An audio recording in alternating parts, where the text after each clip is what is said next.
Good morning, Kansas City. Welcome to Uncanceled on KCMO Talk Radio 95.7 FM. I'm Kevin Kietzman, and we are locked in on draft day. No, it's not going to be a sports show today, but we will talk a little bit about the NFL draft and some issues around sports on the show today, including comments from Donald Trump yesterday in the Oval Office at the White House about the Kansas City Chiefs. Ooh, have your attention now. We'll have that for you in just a moment. We'll also talk a little bit about CBS News and the trouble they're in with their lawsuit that Trump has against them. We'll do that in the second half hour today, as the executive producer this week has resigned from 60 Minutes, saying he no longer has control over the show because apparently the mandate from the top is to be more fair.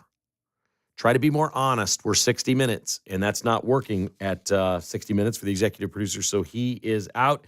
And, of course, we'll check in with Mark, who I think we mentioned a couple of days ago, has a perfect – what do we call it, an auto draft? Mock draft. I know it's a mock draft, right. but when you do that, it's a game, right? Yeah, the computer. I just choose for the Chiefs, and then the computer chooses for every other team. So it'd be like an auto draft. Yeah. Right? I know it's a mock draft, Mark. Yeah. Thanks. I know. I got that part. But it automatically fills in the other picks, and then when the Chiefs are on the clock, you pick. That's right. You're not going to believe this. It was like a perfect score. We're so proud of him. He does way better at mock drafts than he did in school, but that's okay. We're all better at things like that than we are in school. Almost all of us.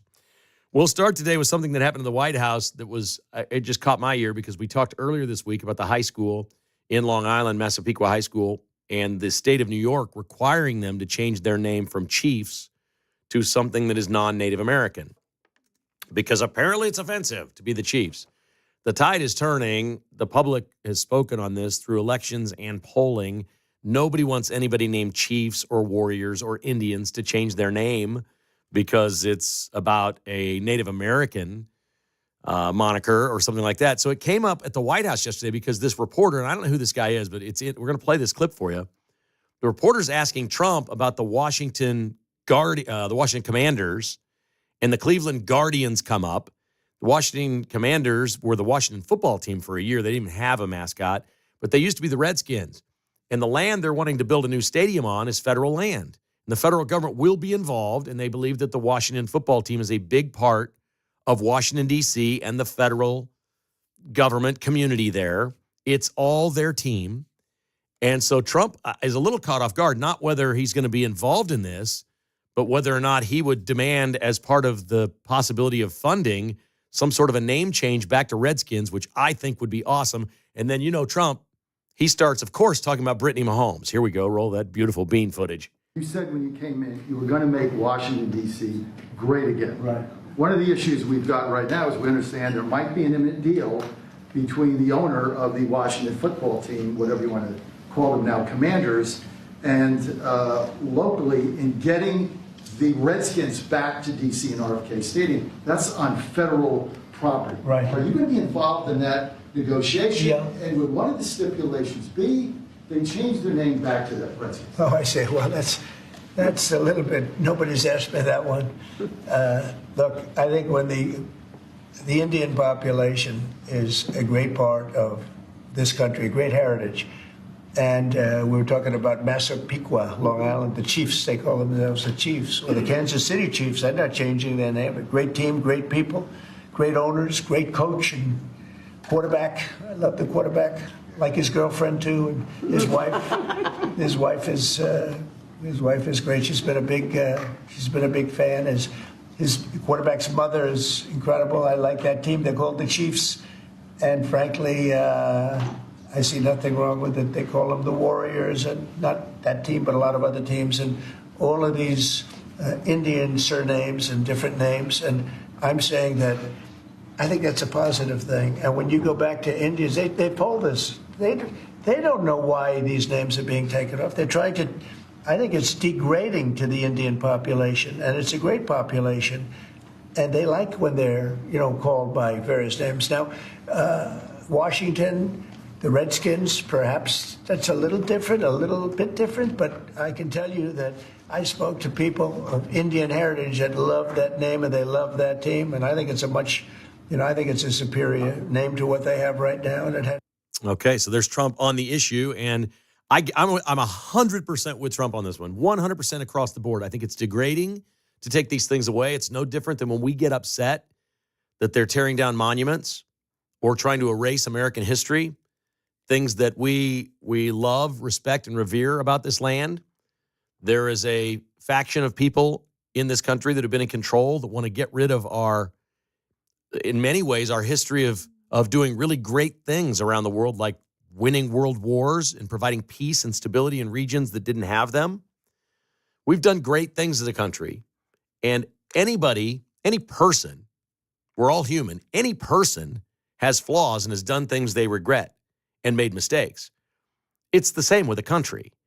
You don't wipe out an entire section of something in your country because you've done 100 great things. You did a couple of really bad things over here. So we got to wipe out 30 things because we did these 2 bad things. That's where we are. That's what these people want us to do.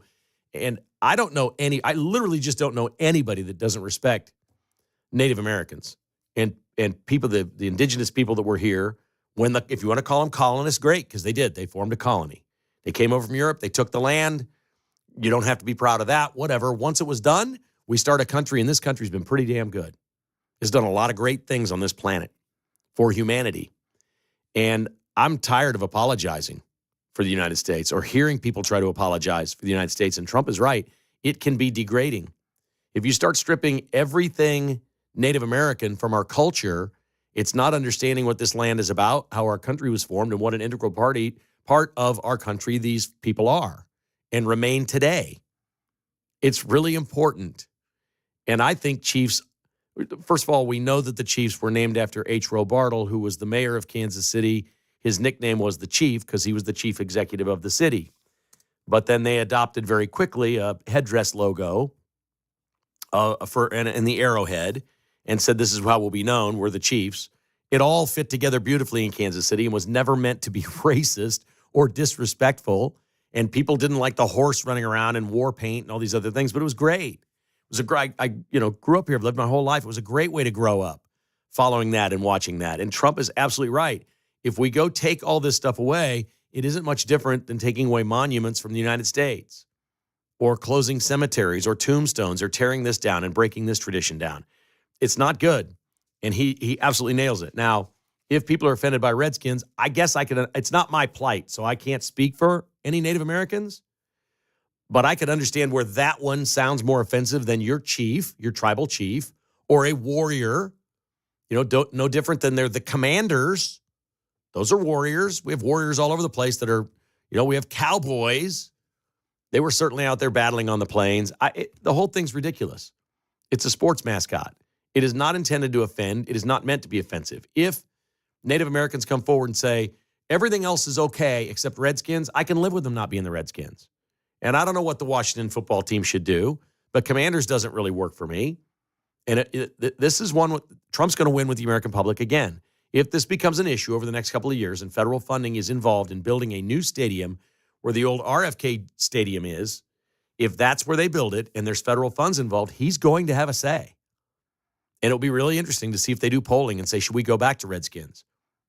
I pointed out a couple days ago, there are multiple high schools, public and on Native American land or reservations, where they still use the name Redskins proudly.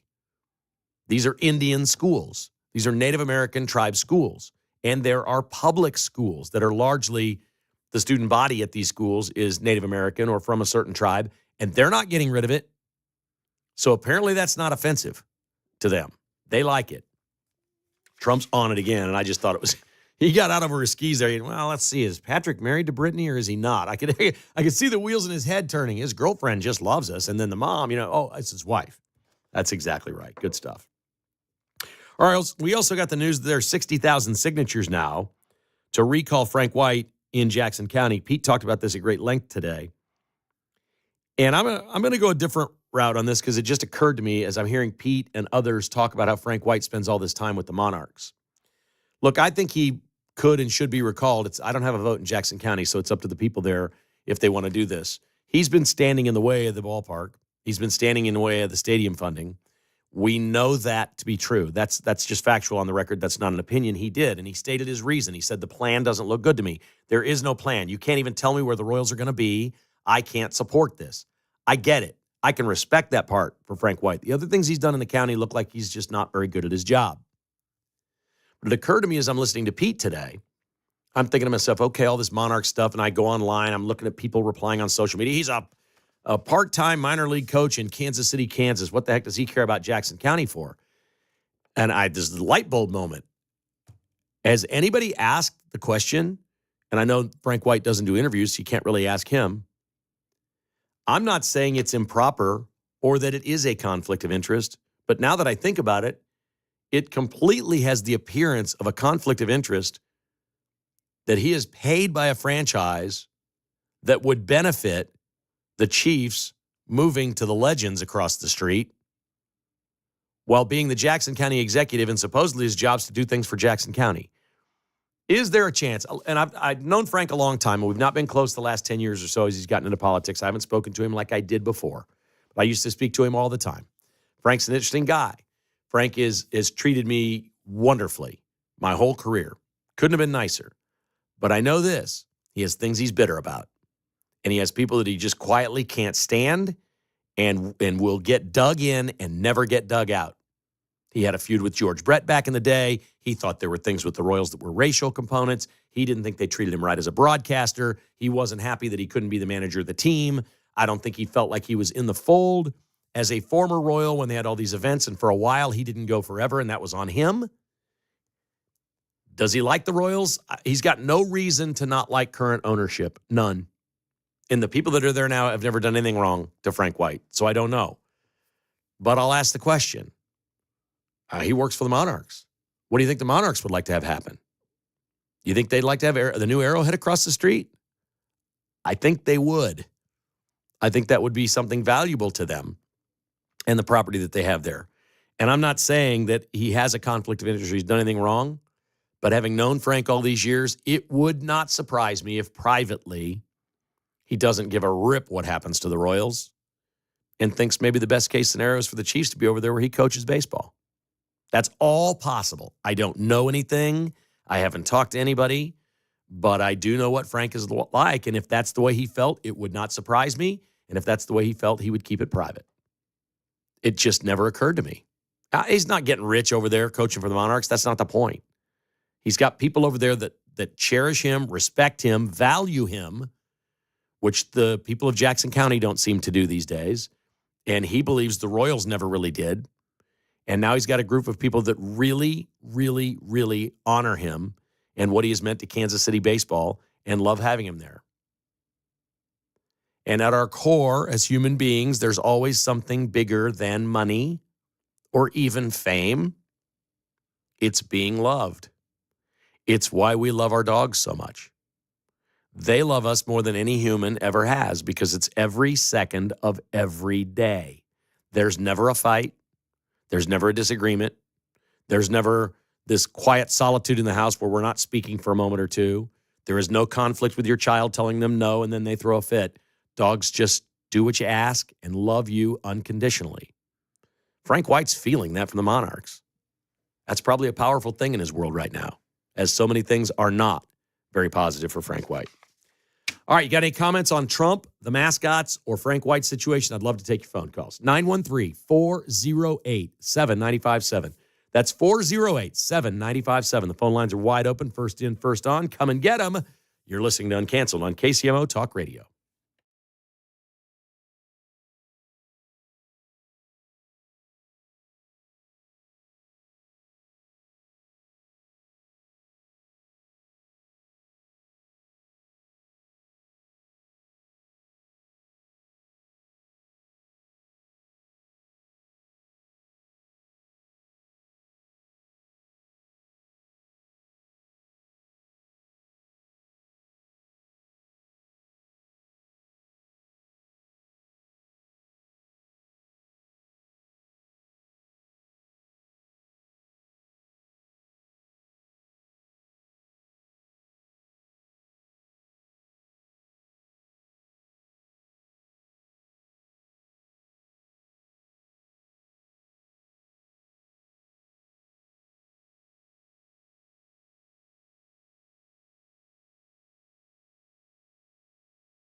From Gardner to Grain Valley, it's Kevin Kietzman Uncanceled on 95.7 FM KCMO Talk Radio.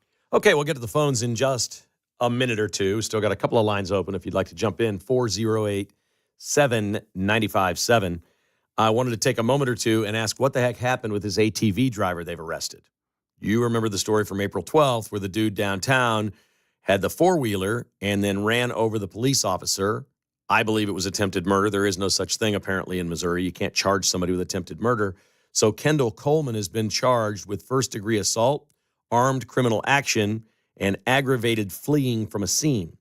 That's all excellent and well and good, and I think they should throw the book at him. And Melissa Johnson, the Jackson County prosecutor, is making it sound like she's going to do that.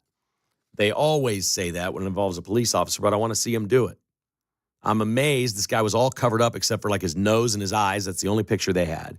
They did see the ATV, so maybe it was easy to track down based on that. But they got him here within a couple of weeks. They got this done. He's in custody right now, and this is a very serious crime. But what in the world happened that night? Have you read the account of what happened?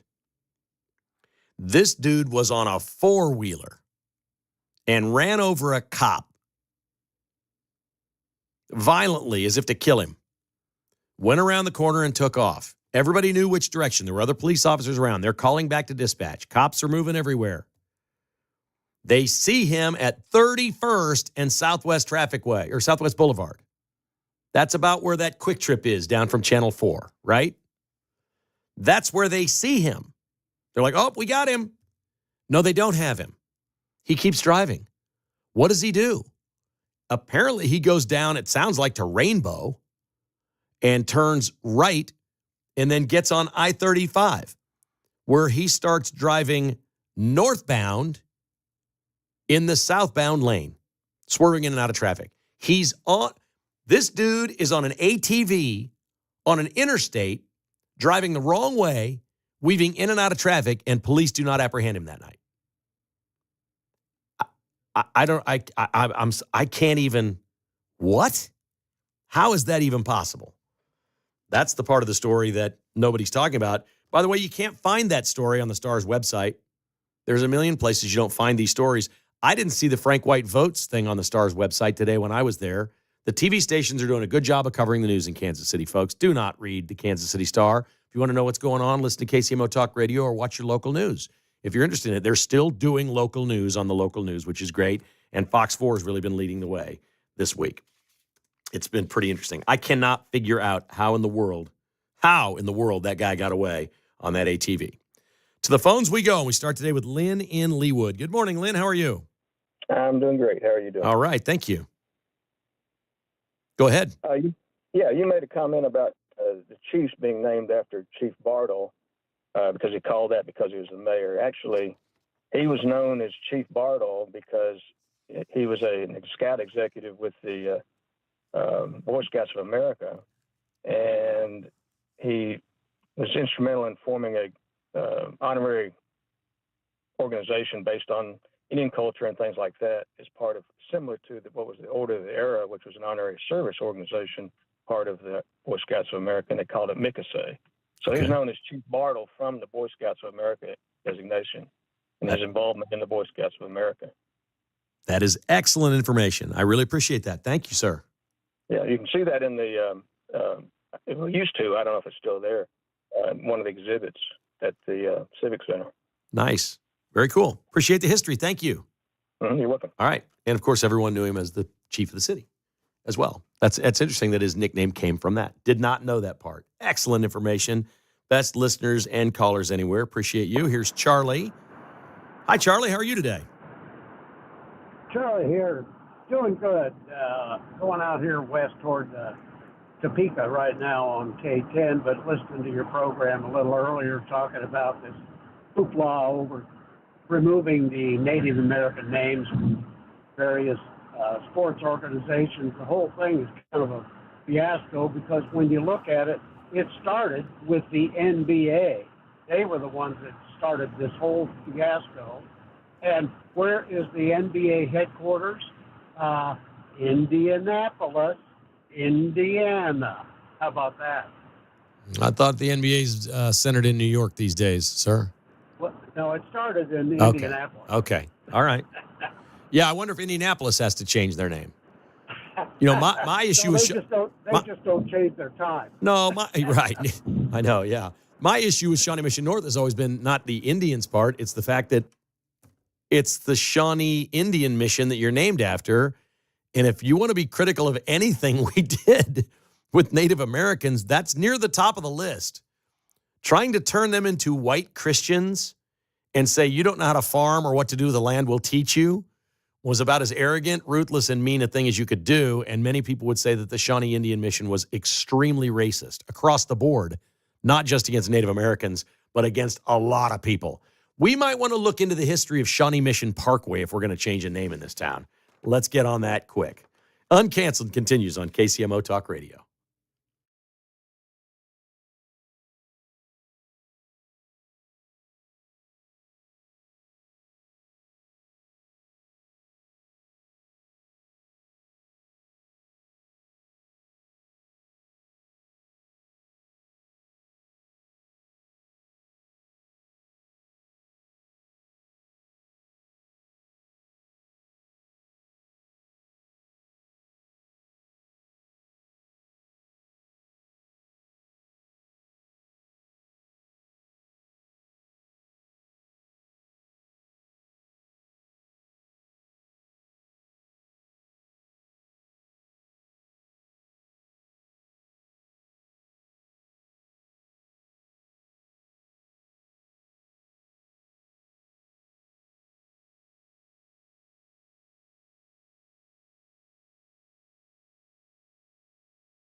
Call Kevin Kietzman, 913-408-7957. Now on 95.7 FM.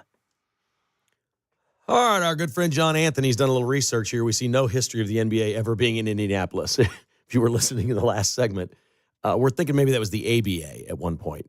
Maybe ABA was a very small league that some teams merged into the NBA at one point. I guess in the 70s that would have occurred.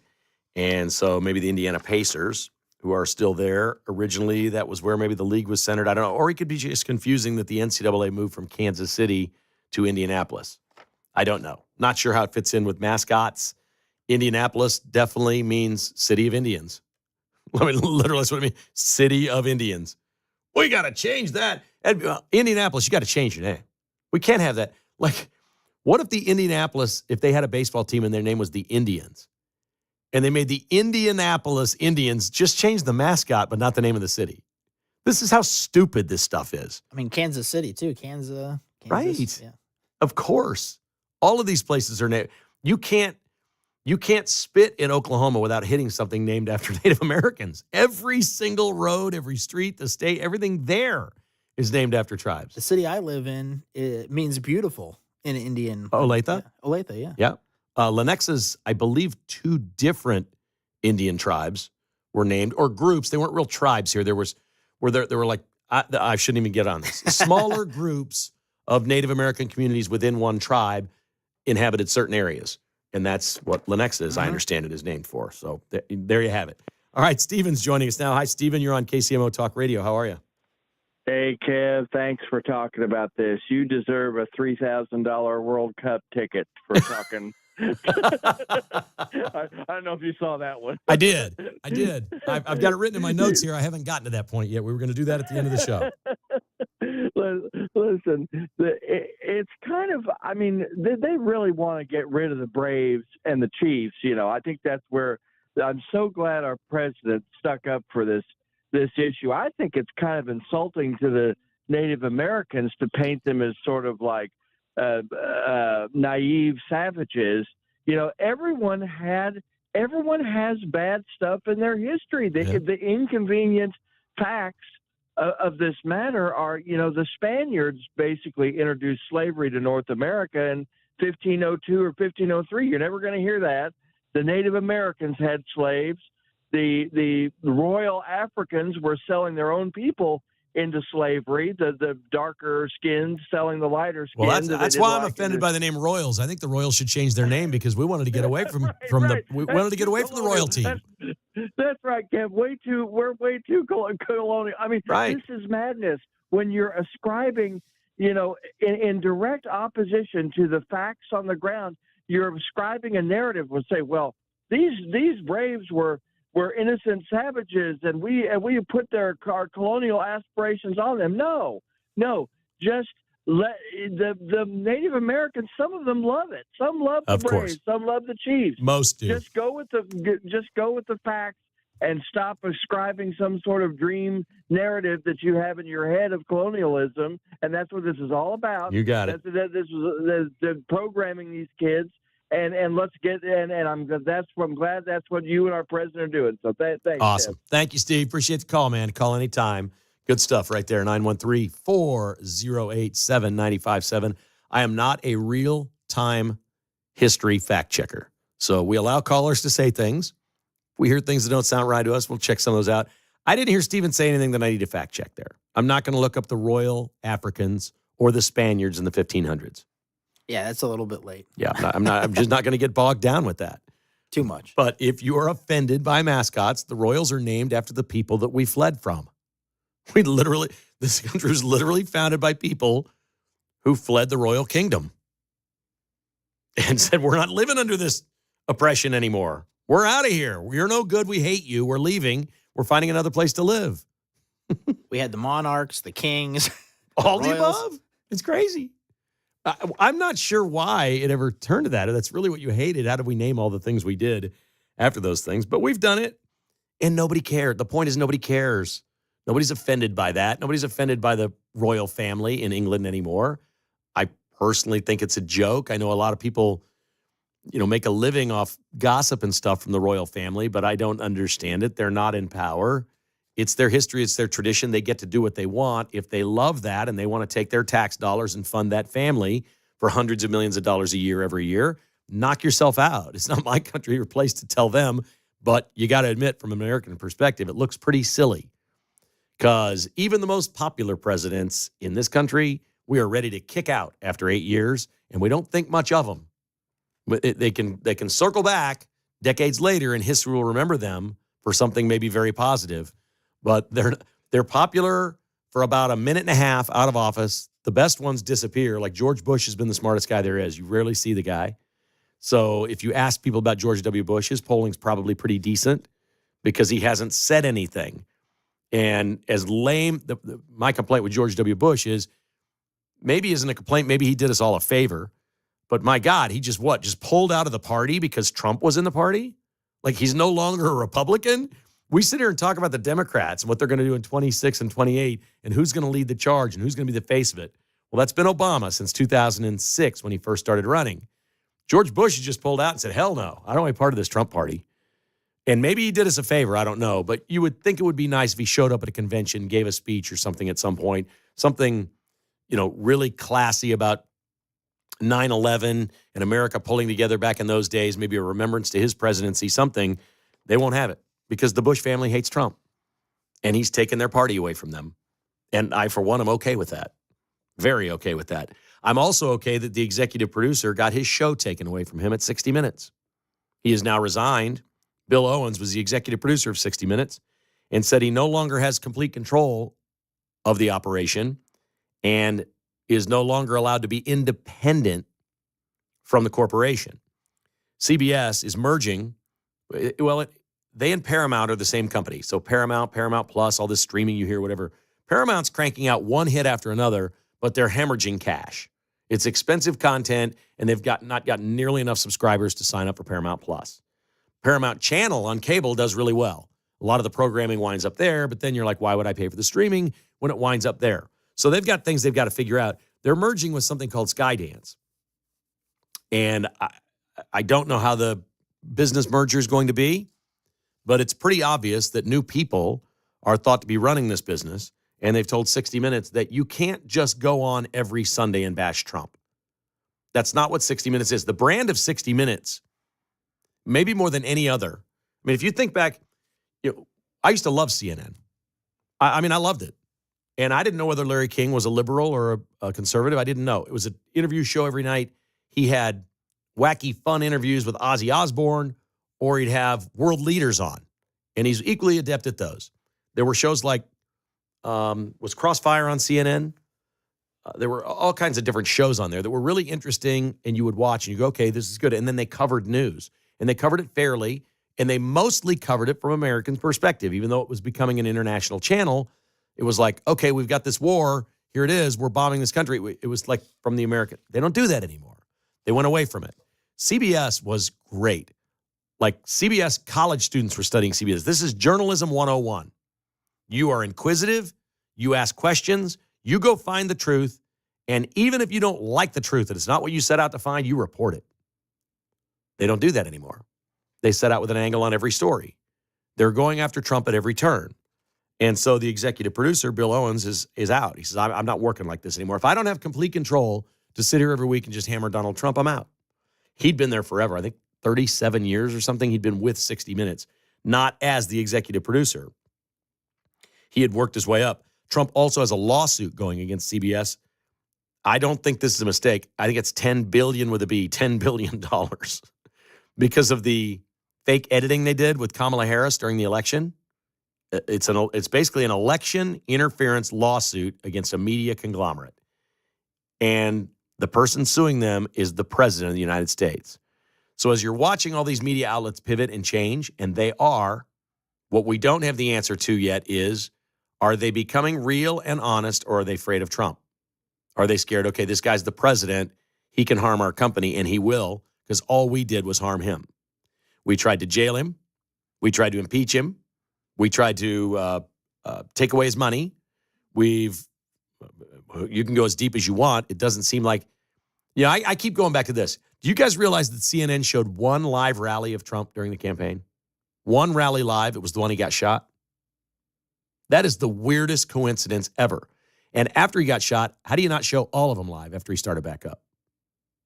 There's so many coincidences and weird things that have happened since Trump came down that escalator, but 60 Minutes is the latest to fall. The bosses are rethinking anti-Trump all day. I tend to believe that they're doing this because he's president, not because they've seen the error in their ways. I would like to think it's the marketplace, that the ratings are down, that Americans don't want to watch the Chiefs play the Broncos on a Sunday afternoon, and it bleeds over into 60 Minutes, and the first story out is just bash, bash, bash Trump.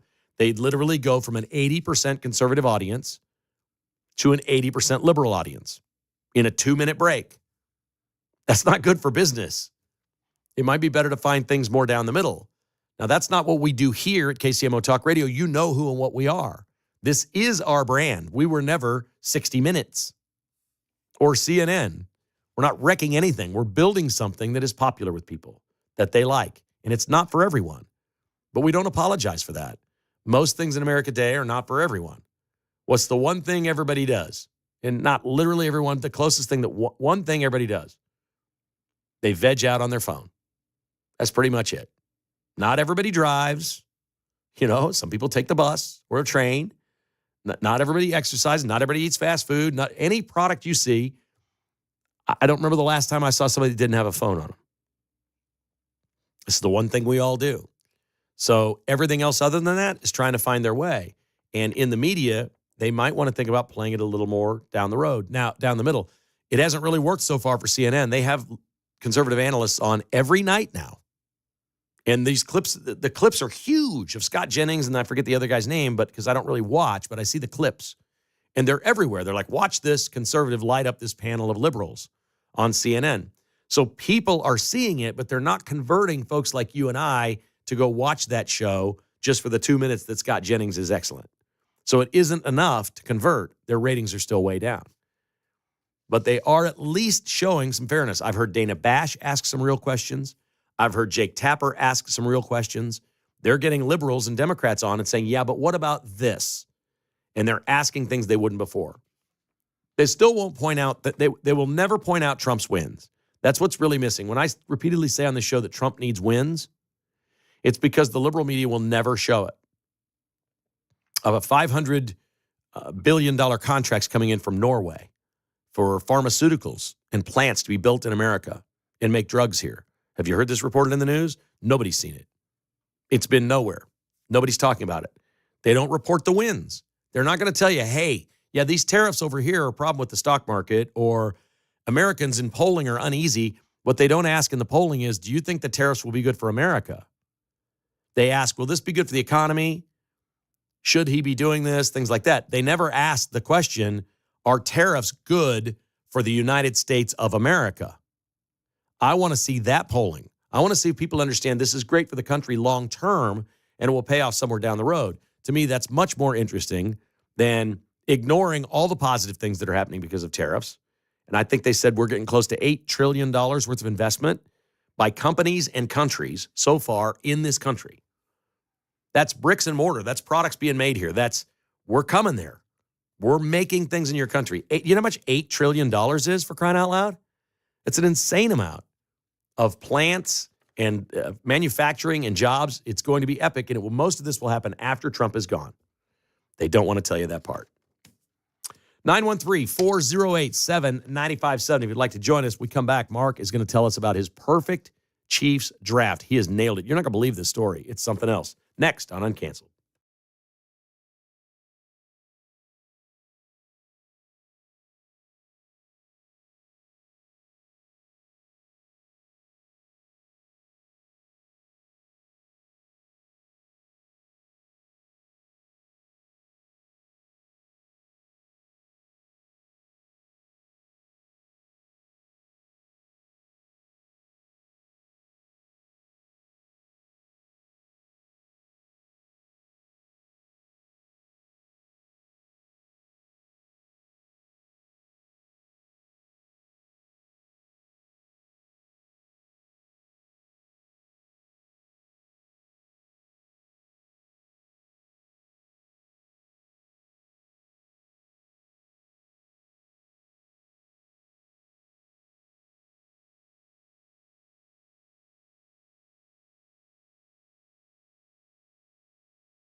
If it's happening in KCMO, it's on KCMO 95.7 FM. Here's Kevin Kietzman.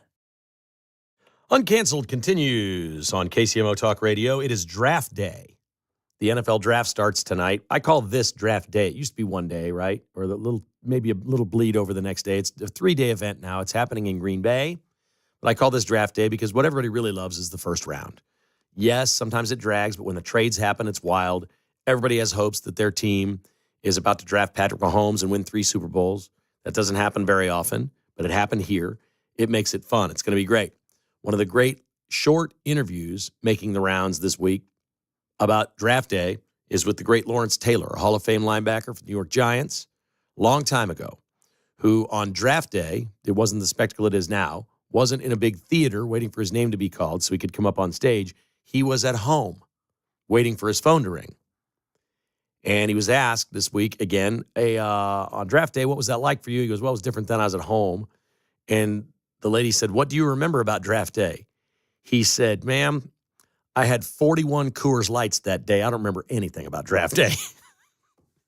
She said, well, were you surrounded by your family or was there? He goes, no, just my drinking buddies. Lawrence Taylor. Times have changed. Unbelievable. Mark Van Sickle has done something amazing. There's an auto draft available online. The game, let's just call it a game, for lack of a better term. It's a game. The computer fills out the draft board, and you're Brett Veach. And so when the Chiefs selection comes up, you get to make a move. And you did this multiple times, and you went all the way through it on one of you. I've got it in my phone here. You went all the way through it on one of them, and what happened? I got an A+ for every single pick. How did you do this? I just went by positional value, best available at that position for every pick. So I could have gone a variety of different directions. I could have traded, whatever. But I saw value in all of these picks, and the computer-generated thing agreed with me. So A+ for every pick. All right, so you like Josh Simmons, tackle out of Ohio State in the first round. Yeah, he should be a top 10 pick, but his injury from last year has him projected to drop down a little bit. He might not make it to the Chiefs, but if he does, that would be a home run pick. And so in your draft, he did fall to 31. Yep. So that's an A+. Mm-hmm. Okay. Then you went edge rusher from Ohio State. Then you went defensive lineman from South Carolina. And then a running back with pick number 95, Dylan Sampson out of Tennessee. Is that, in your opinion, that cover it? 2 defensive linemen, a tackle, and a running back with the first 4 picks. Is that a great draft? I think that's what you need. You need to get a guy that can be a starter, maybe not this year because they have a pretty solid team already, but guys that can fill in 2026 and beyond. You got guys that can, if there's an injury, fill in as well. So I think you just need, with those first 4 picks, get guys that can start this year. They don't have to start this year, but they can start this year, and then they can start in 2026 and beyond. A tackle from Missouri, who's from Lee Summit, Missouri, Armand Membu, is said to maybe go in the top 10 tonight. That would be amazing. And Luther Burden, first round, yes or no? I think he will end up going first round. I have seen some mocks of him going to the Chiefs, which I would really like him with the Chiefs, but I just don't think that there's a need at this point for him. They've just been drafting that position. Where does he rank among wide receivers? I think right now he's probably the 3rd wide receiver. Okay. Boy, he's talented. Mm-hmm. And Devin Neal from KU and DJ Giddens are skill position players. They're both running backs. I think they're going to get drafted, but not tonight. So possibly a couple of Mizzou guys tonight. It should be fun. We like the draft, and we will all be watching. Will you be buying an on-location premium ticket to the World Cup? No, I will not. So FIFA announced there's another operation called On Location, that in Kansas City, the premium seating, cheapest seat is $1,225 per person per game. This is face value, folks. Ouch. This is not aftermarket. It's going to be tough. Up to $3,000 each. Now, they want you to know these are not the general seats on sale. That will be later this year. And while it's bad publicity to have these big ticket items out first, it's good business to have them out first. They want to sell these out and then sell the lower price tickets. So I understand what they're doing. It's how it works. And Kauffman Stadium, Sports Illustrated ranked it the number 19 ballpark in baseball. I was surprised it was that high. Were you?